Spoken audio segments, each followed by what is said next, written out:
오늘도 하나님을 예배하기 위해 수요예배 자리에 나오신 우리 모든 성도님들을 진심으로 환영하고 사랑하고 축복합니다. 우리 옆 사람에게 이렇게 인사하시겠습니다. 은혜가 최고입니다. 이번엔 자기 자신에게 이렇게 한번 선포해 볼까요? 은혜 회복하자. 네, 감사합니다. 사랑하는 성도 여러분, 혹시 향수 매장에 오래 머물러 보신 적이 있으십니까? 저는 향수를 너무 좋아해서 향수 매장에 가는 것을 굉장히 좋아합니다. 그래서 처음 매장에 들어가면 향기가 아주 선명하게 느껴집니다. 어떤 향은 되게 달콤하고요, 어떤 향은 묵직하고, 또 어떤 향은 아주 산뜻하게 다가오게 됩니다. 그런데 이상하게 시간이 조금 지나면 처음에 강하게 느껴졌던 그 향들이 점점 희미해집니다. 향이 사라진 것이 아닙니다. 향수는 여전히 그 자리에 있고 향기는 여전히 공기 중에 퍼져 있습니다. 그런데 우리의 코가 그 향에 익숙해져 버린 것입니다. 그래서 향수를 고를 때에 커피 원두 냄새를 맡게 하는 경우가 있다는 거죠. 왜냐하면 무뎌진 후각을 다시 깨우기 위해서입니다.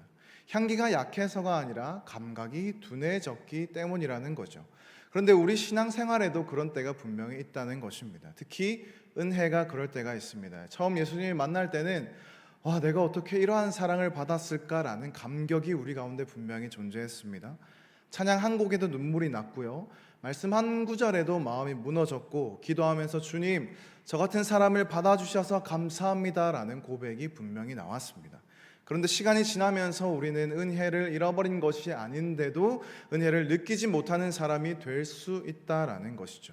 예배를 드리는데 감격은 없고, 말씀을 듣는데 찔림이 없고, 기도는 하는데 간절함이 없어져 가고 있다는 거죠. 십자가 이야기를 들으면 고개는 끄덕이지만 마음 깊은 곳에서는 더 이상 놀라움이 일어나지 않습니다. 그때 우리는 이렇게 생각할 때가 있습니다. 내 믿음이 식은 건가? 내가 요즘 너무 바쁜가? 하나님 앞에 너무 나아가지 않았나? 내가 영적으로 침체했는가? 그럴 수 있다는 거죠. 그런데 오늘 본문은 우리에게 조금 더 깊은 질문을 던지고 있다는 거죠. 은혜가 작아진 것이 아니라 내가 내 죄를 너무 작게 보고 있는 것은 아닌가? 혹시 십자가가 희미해진 것이 아니라 내가 용서받은 자라는 사실을 잊어버린 것은 아닌가라는 질문이라는 거죠. 오늘 본문에는 두 사람이 나오게 됩니다. 한 사람은 바리새인 시몬입니다. 그는 종교적으로 흠잡을 데 없어 보이는 사람입니다. 또 한 사람은 이름조차 나오지 않는 한 여인입니다. 성경은 그녀를 죄를 지은 한 여자라고 소개하고 있습니다. 사람들 눈에는 부끄러운 과거를 가진 여자였습니다. 그러나 이 두 사람 가운데 누가 예수님을 더 깊이 보았을까요? 누가 더 은혜를 정확히 알았을까요? 놀랍게도 예수님을 식탁에 초대해 같이 앉아있는 바리새인인 시몬이 아니라 예수님의 발 앞에 엎드린 여인이었다라는 것입니다. 오늘 본문은 은혜의 감각이 무뎌진 우리를 다시 예수님의 발 아래로 데려가고 있는 본문이라는 거죠.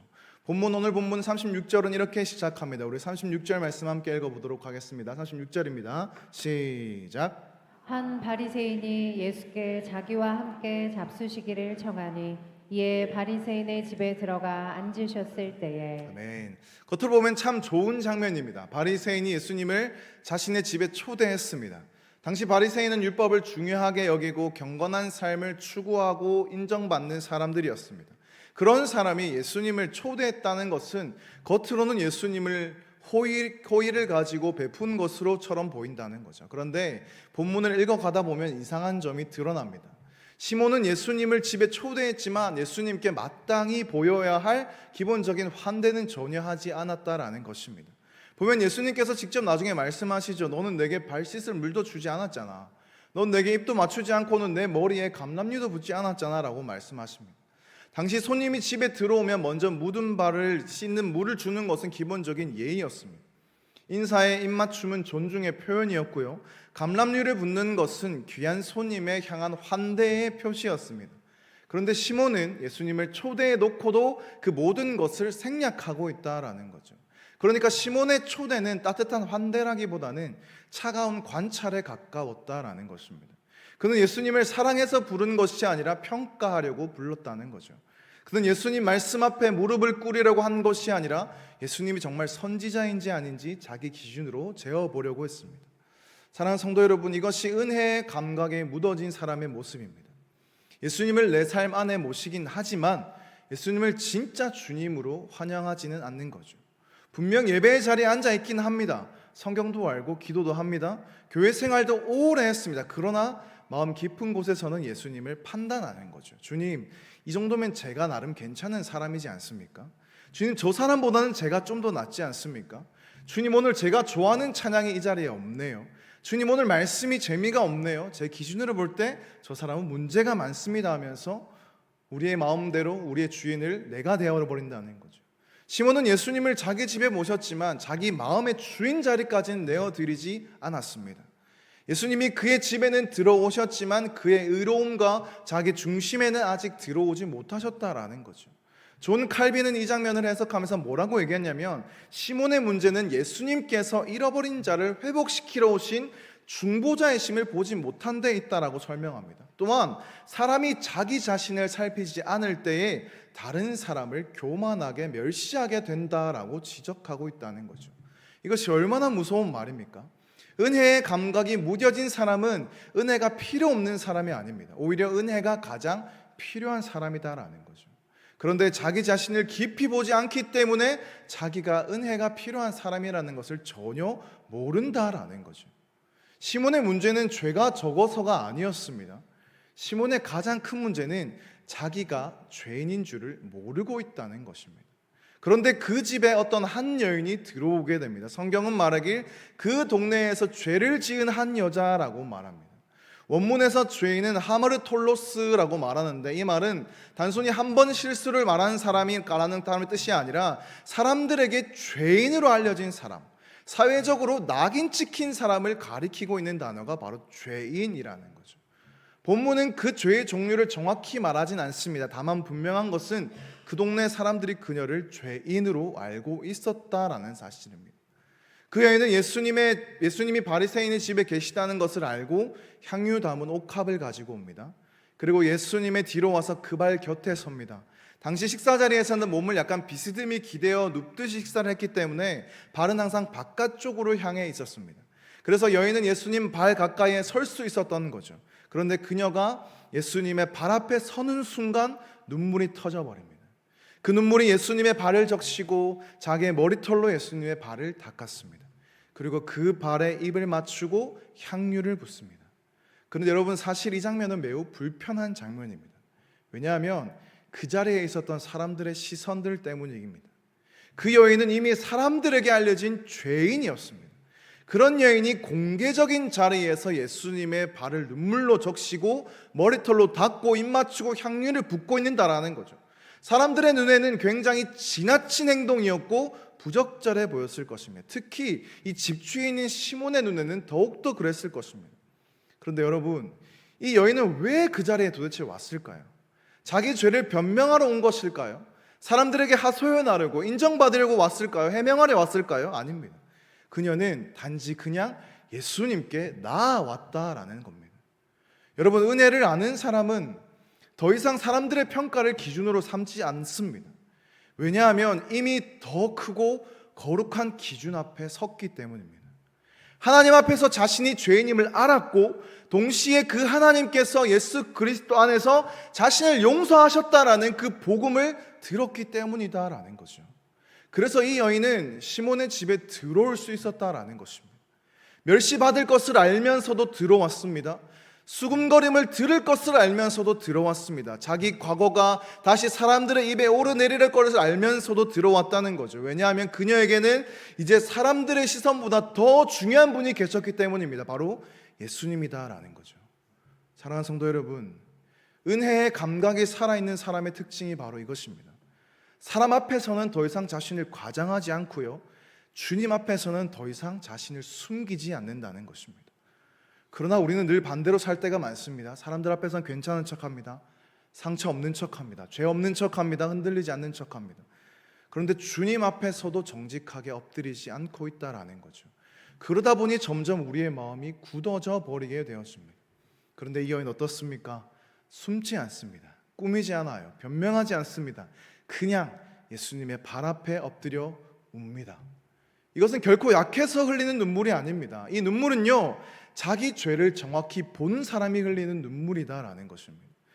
또 더 이상 자기 의로 버틸 수 없음을 아는 사람이 흘리는 눈물이며, 그럼에도 나를 밀어내지 않으시는 그 예수님의 은혜를 만난 사람만이 흘리는 눈물이다라는 것입니다.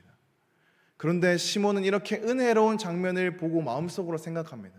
39절 보시면, 이 사람이 만일 선지자라면 자기를 만지는 이 여자가 누구며 어떠한 자 곧 죄인인 줄을 알았으리라. 시몬의 논리는 분명합니다. 예수님이 정말 선지자라면 이 여자가 어떤 여자인지 알 거야. 만약 알았다면 이 여인이 자신을 만지도록 내버려 두지 않았을 거야. 그런데 예수님은 이 여인을 받아주고 계시네. 그러므로 예수님은 선지자가 아닐 것이다. 그러나 여러분, 시몬은 두 가지를 몰랐다는 거죠. 첫째, 예수님은 그 여인이 누군지 모르는 것인 것을 아닙니다. 너무나 정확하게 그 여인이 어떤지 아셨고요. 둘째, 예수님은 시몬의 마음속 생각까지 알고 계셨다라는 거죠. 본문 40절에 보십시오. 예수께서 대답하여 이르시되 시몬아, 내가 내게 이를 말이 있다 하시니. 시몬은 속으로 생각했는데 예수님은 대답하고 계시다라는 거죠. 시몬은 입 밖으로 말하지 않았는데 예수님은 그의 마음에 대해 대답하고 계시다라는 것입니다. 이 장면이 참 두렵고도 은혜롭습니다. 예수님은 여인의 과거만 아시는 분이 아니고 예수님은 시몬의 속마음도 아시는 분이시다라는 거죠. 예수님 앞에서는 드러난 죄인만이 죄인이 아니라 숨겨진 교만도 죄이고 겉으로 경건해 보이는 멸시도 죄가 되어질 수 있다라는 것입니다. 입 밖으로 내지 않는 판단도 죄이며 은혜 없이 사람들을 바라보는 그 차가운 마음도 죄가 되어질 수 있다라는 것입니다. 사랑하는 성도 여러분, 이 은혜의 감각이 무뎌지면요, 가장 먼저 나타나는 증상이 있는데 뭐냐면 사람이 보이지 않고 바로 죄만 보이게 된다는 것입니다. 물론 죄를 죄가 아니라고 말하자는 것이 아닙니다. 성경은 죄를 분명하게 죄라고 말합니다. 예수님도 이 여인의 죄를 가볍게 여기지 않으십니다. 47절에서 그의 많은 죄라고 말씀하셨습니다. 예수님은 죄를 희석시키지 않으셨습니다. 죄를 모른 척하지도 않으셨다라는 거죠. 그런데 예수님은 죄보다 더 깊은 그 사람을 보신다라는 거죠. 시몬은 여인을 보며 죄인이라고만 생각했지만 예수님은 여인을 보며 용서받은 자로 보셨다라는 것입니다. 시몬은 그녀의 과거를 보았지만 예수님은 그녀에게 임한 은혜를 보았다라는 것입니다. 시몬은 저런 여자가 어떻게 들어왔는가라고 생각했지만 예수님은 시몬아, 너는 이 여자를 어떻게 보느냐라고 묻고 계신다라는 것입니다. 이 질문이 오늘 우리에게도 들려야 해야 할 점 있습니다. 너는 저 사람을 어떻게 보고 있니? 너는 이 영혼을 어떻게 보느냐? 너는 그 사람의 실패 너머에 있는 상처와 두려움을 보고 있니? 너는 그 사람에게도 필요한 은혜를 보고 있니? 너는 네가 받은 은혜로 그 사람을 볼 수 있느냐라고 우리에게 예수님은 질문하고 계시다라는 거죠.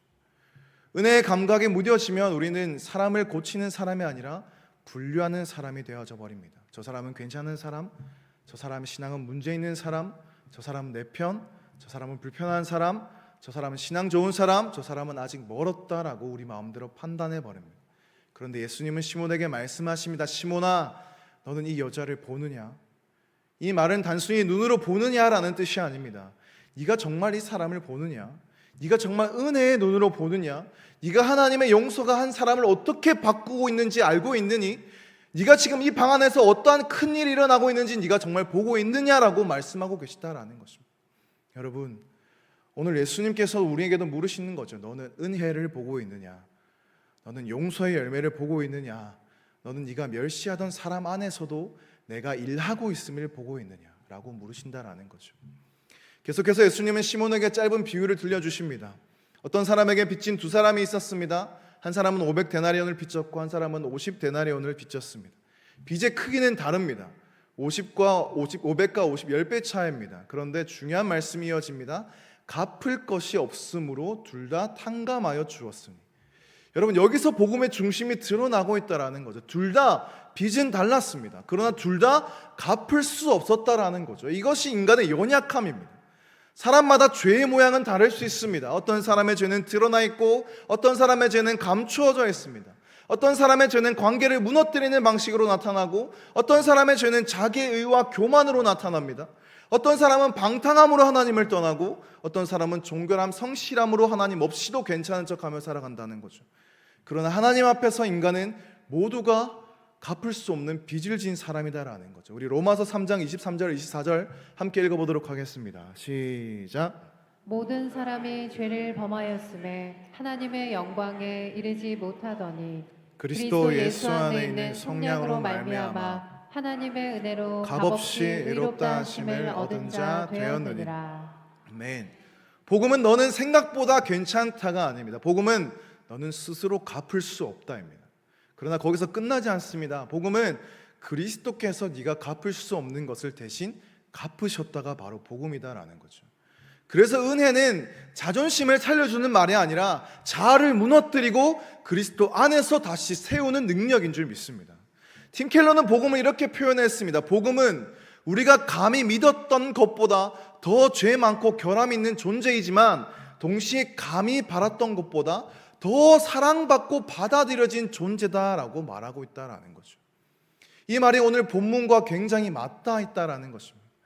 여인은 자신이 죄인이라는 사실을 압니다. 그러나 예수님 안에서 받아들여졌다는 사실도 알았다라는 것입니다. 그래서 무너졌지만 절망하지 않았고 부끄럽지만 도망가지 않았습니다. 자신의 죄를 너무 잘 알지만 은혜를 앞으로 사모해서 나왔다라는 것입니다. 반대로 시몬은 자기 죄를 보지 못했습니다. 그러니 은혜도 작게 보였다라는 거죠. 은혜가 작게 보이니 사랑도 작습니다. 사랑이 작으니 예수님에 대한 환대도 없습니다. 예수님을 식탁에 모셨지만 마음에는 모시지 못했다라는 거죠. 사랑하는 성도 여러분, 은혜의 감각이 무뎌지는 가장 큰 이유는 우리가 너무 죄를 많이 지어서가 아닐 수 있습니다. 오히려 나의 죄를 너무 작게 보기 때문입니다. 그래도 나는 괜찮은 편이야. 그래도 나는 저 사람 정도는 아니야. 나 교회 오래 다녔고 사역도 했고 헌신도 했어. 나도 최소한 저런 죄인은 아니야. 그 순간 은혜는 작아지게 되어진다는 거죠. 십자가는 익숙한 종교의 상징이 되어 버릴 거고요. 찬양은 감정이 그냥 배경음악으로 치유밖에 안 된다는 거죠. 예배는 의무가 되어버리고 사람을 보는 눈은 차가워집니다. 그러나 내가 갚을 수 없는 빚진 자라는 사실이 다시 보이기 시작할 때 우리의 은혜의 감각은 다시 살아나게 될 줄 믿습니다. 주님, 제가 바로 그 빚진 자입니다. 주님, 제가 바로 갚을 길 없는 사람입니다. 주님, 제가 예수님의 피가 아니면 살 수가 없는 사람입니다. 이 고백이 회복될 때 우리의 예배가 다시 살아날 줄 믿습니다. 기도가 살아날 줄 믿습니다. 찬양이 다시 우리의 삶의 고백이 될 줄 믿습니다. 사람을 보는 눈이 다시 부드러워질 줄 믿습니다. 그렇게 오늘 본문에서 우리가 붙들어야 할 진리가 있는데 본문 47절 말씀입니다. 본문 47절 말씀 함께 읽어보도록 하겠습니다. 시작. 이러므로 내가 내게 말하노니 그의 많은 죄가 사하여졌도다. 이는 그의 사랑함이 많음이라.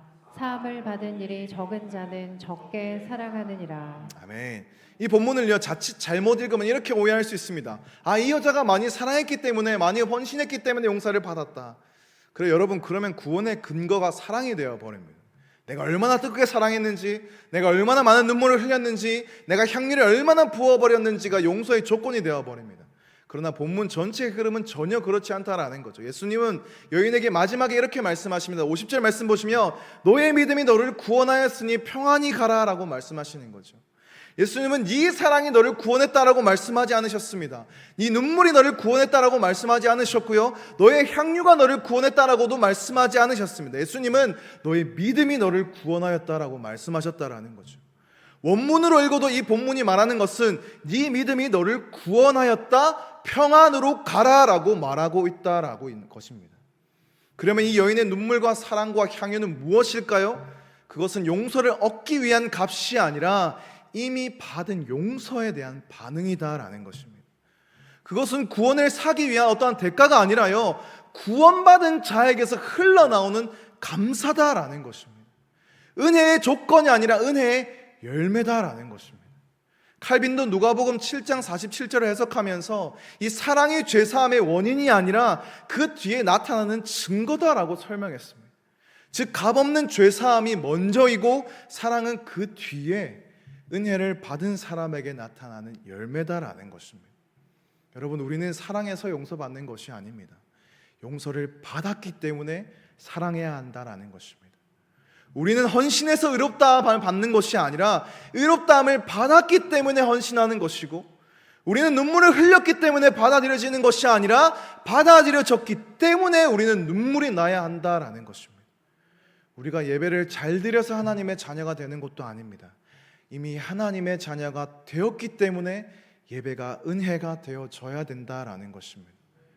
여인이 눈물로 발을 적시고 향유를 부었기 때문에 구원받은 것이 아니라요, 예수님을 믿었기 때문에 구원받았으며 그 믿음이 사랑으로 드러났다라는 것입니다. 사랑하는 성도 여러분, 이것이 우리를 자유롭게 합니다. 우리의 눈물이 부족해도 예수님의 은혜는 부족하지 않습니다. 우리의 사랑이 연약해도요, 예수님의 용서는 연약하지 않고, 우리의 헌신이 흔들려도 예수님의 십자가는 흔들리지 않는 줄 믿으시기 바랍니다. 그러나 동시에 정말 용서받은 사람에게는 반드시 사랑의 열매가 나타나야 한다는 것입니다. 은혜 받은 사람은 차가운 구경꾼으로 남아있을 수 없습니다. 은혜를 받은 사람은 계속 계산만 할 수 없습니다. 은혜를 받은 사람은 예수님께 인색할 수가 없다라는 거죠. 왜냐하면 은혜를 받은 사람은 움직이기 때문입니다. 은혜는 무뎌진 마음을 녹입니다. 은혜는 굳은 무릎을 꿇게 한다는 거죠. 은혜는 아까운 것을 주님께 드리게 한다는 것입니다. 은혜는요, 체면보다 예수님을 더 크게 보게 하고요, 여인은 향유를 부었습니다. 그 향유가 얼마나 값비싼지는 우리는 정확히 알 수 없습니다. 그러나 본문에서 중요한 것은 가격보다 방향이다라는 거죠. 그녀는 자기에게 소중한 것을 예수님의 발에 붓습니다. 머리에 붓는 것도 귀한 일이지만 그녀는 발에 부었다라는 거죠. 이것은 낮아짐입니다. 이것은 경배인 거죠. 이것은 주님, 제게 가장 귀한 것도 주님의 발 아래에 있습니다라는 고백이다라는 것입니다. 성도 여러분, 이 은혜의 감각에 살아나며 우리는 다시 묻게 될 것입니다. 주님, 제가 무엇을 주님께 드릴 수 있겠습니까? 제 시간도 주님의 것입니다. 주님, 제 물질도 주님의 것입니다. 주님, 제 자존심도 주님의 발 아래에 내려놓겠습니다. 주님, 제 삶 전체가 주님께 받은 은혜의 응답이 되게 해 주십시오. 이 본문은 정말 이 본문에서 여러분 정말 은혜로운 장면은 예수님께서 여인을 조용히 위로만 하지 않으신다라는 것입니다. 예수님은 그녀를 공개적으로 회복시키십니다. 예수님은 시몬에게 말씀하면서 여인을 향해 몸을 돌리십니다. 44절 상반절 말씀을 보시면 그 여자를 돌아보시며 시몬에게 이르시되, 여러분 이 장면을 한번 상상해 보십시오. 예수님의 몸은 여인을 향해 있습니다. 그러나 말씀은 시몬에게 하신다라는 거죠. 이 얼마나 놀라운 장면입니까? 예수님은 여인을 부끄럽게 만들지 않으십니다. 오히려 예수님은 여인을 멸시하던 시몬을 가르치십니다. 예수님은 여인의 과거를 공개적으로 들춰 망신을 주시지 않으십니다. 오히려 그녀에게 임한 은혜를 공개적으로 드러나고 계십니다. 사람들은 그녀를 죄인으로 알고 있었지만 예수님은 그녀를 용서받은 자다라고 선포하고 계신다라는 거죠. 본문 48절입니다. 이에 여자에게 이르시되 네 죄사함을 받았느니라 하시니. 아멘. 이 말은 단순한 위로가 아닙니다. 이것은 왕의 선언입니다. 재판장의 판결인 거죠. 구주께서 죄인에게 주시는 새 이름입니다. 너는 네 과거로 끝나지 않는다. 너는 사람들의 판단으로 규정되지 않는다. 너는 네 죄보다 더 큰 은혜를 입은 자다. 네 죄가 용서받았다. 성도 여러분, 우리가 이 은혜의 감격을 잃어버릴 때 자주 있는 것이 있습니다. 예수님은 우리의 죄를 알고 계십니다. 그러나 우리를 죄로만 모르지 않으신다는 거죠. 예수님 우리의 실패를 아십니다. 그러나 우리를 실패자로만 대하지 않으십니다. 예수님 우리를 부끄러움을 아십니다. 그러나 우리를 부끄러움 속에 방치하지 않으십니다. 예수님은 죄를 가볍게 여기지 않으시지만 죄인을 밀어내지 않으십니다. 예수님은 거룩한 분이시지만 상한 죄인이 가까이 오는 것을 두려워하지 않으십니다. 예수님은 죄를 용납하지 않으시지만 회개하는 죄인을 품으시는 분이 우리의 예수님인 줄 믿습니다. 이것이 바로 복음입니다. 누가복음 15장에서 탕자가 돌아왔을 때 아버지는 종처럼 대하지 않았습니다. 아들로 맞아주셨잖아요. 요한복음 8장에서 가늠하다 잡힌 여인에게 예수님은 나도 너를 정죄하지 않으니 가서 다시는 죄를 범하지 말라고 말씀하셨습니다. 디모데전서 1장 15절에서 바울은 그리스도 예수께서 죄인을 구원하시려고 세상에 임하셨다라고 고백합니다. 여러분, 예수님은 죄인을 그대로 두시는 분이 아닙니다. 그러나 죄인이 돌아올 길 또한 막으시는 분도 아니라는 사실을 기억하시길 바랍니다. 예수님은 죄인을 용서하시고 새 길로 보내시는 분이신 줄 믿으시길 소망합니다. 찬송가 나 같은 죄인 살리신을 쓴 존 뉴턴이라는 사람이 있습니다. 존 뉴턴은 젊은 시절에 이 노예 무역에 깊이 관여했던 사람이었습니다. 그러나 그의 인생이 회심하고 훗날 그는 목회자가 되었고 많은 사람에게 영향을 주며 노예제 폐지 운동과 연결되는 삶을 살았습니다. 그래서 나 같은 죄인을 살리신 그 찬양을 통해 자신이 얼마나 큰 은혜를 받았는지를 고백한 사람이었습니다. 그가 인생 마지막 무렵 이런 날을 남겼다고 전해집니다. 내 기억은 거의 사라졌지만 두 가지는 기억합니다.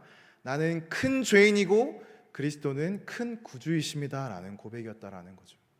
사랑하는 성도 여러분, 그러나 그리스도는 더 큰 구주이신 줄 믿습니다.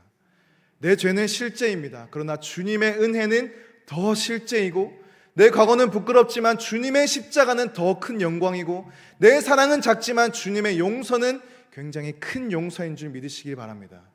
우리가 은혜에 무뎌질 때 다시 기억해야 할 것은 복잡한 것이 아닙니다. 두 가지인 거죠. 나는 갚을 수 없는 죄인입니다. 그러나 예수님은 갚을 수 없는 죄를 용서하시는 구주이십니다. 이 두 가지를 잊지 않는 사람이 바로 은혜의 사람입니다. 사랑하는 성도 여러분, 오늘 본문은 우리에게 둘 중 한 자리에 서라고 요청하고 있습니다. 시몬의 자리에 설 것인가, 여인의 자리에 설 것인가. 시몬의 자리는 겉으로 안전해 보입니다. 그는 집주인입니다. 평판이 좋습니다. 종교적 지위가 있습니다.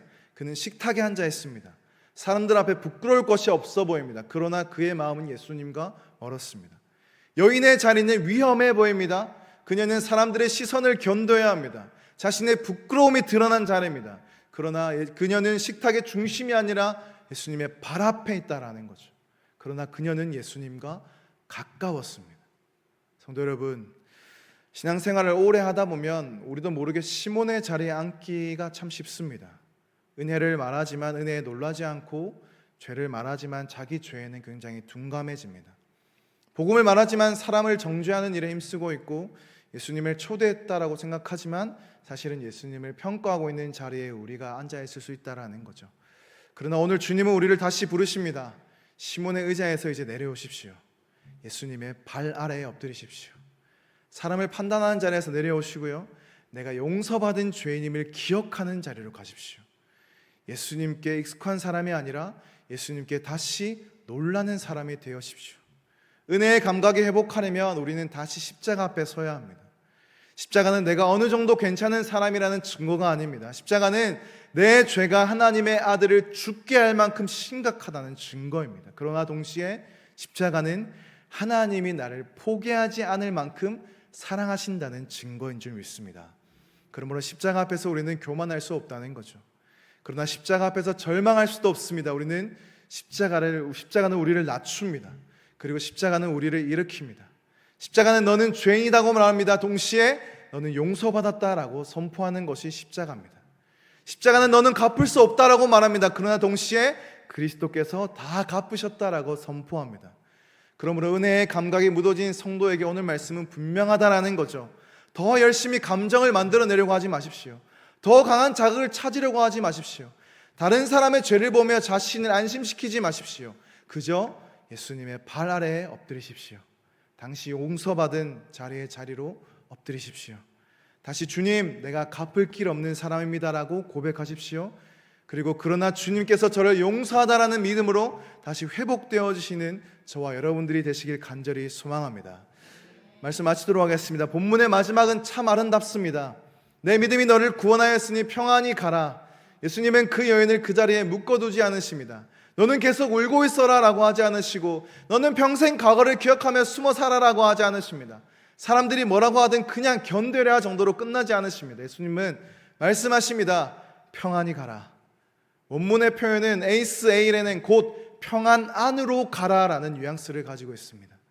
단순히 기분 좋게 돌아가라는 말이 아니라 하나님과 화목하게 된 자로, 더 이상 정죄 아래에 있지 않은 자로 용서받은 사람답게 새로운 삶으로 걸어가라는 말씀입니다. 여인은 그 집에 죄인으로 들어왔습니다. 그러나 용서받은 자로 나갔습니다. 사람들은 여전히 그녀의 과거를 기억할 수 있습니다. 그러나 예수님은 그녀의 현재를 새롭게 선언하셨습니다. 사람들은 여전히 수군거릴 수 있습니다. 그러나 예수님은 그녀에게 평안을 주셨다라는 거죠. 사랑하는 성도 여러분, 이것이 예수님이 주시는 은혜입니다. 은혜는 죄를 덮어주는 값싼 위로가 아닙니다. 은혜는 죄를 정면으로 다루되 죄인을 새롭게 살라는 하나님의 능력입니다. 괜찮아, 아무 일도 아니야가 아니라 은혜는 네 죄는 크다, 그러나 내가 하는 용서는 더 크다라고 말하는 것이 바로 은혜입니다. 그렇게 사랑하는 성도 여러분, 무뎌진 마음 앞에서 우리를 평안으로 인도하시는 하나님의 사랑을 경험하시는 저와 여러분들이 되시길 간절히 소망하고 축복합니다.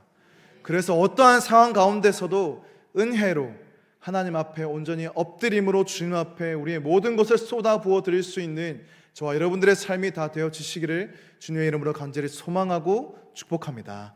우리 시간 함께 찬양하시겠습니다.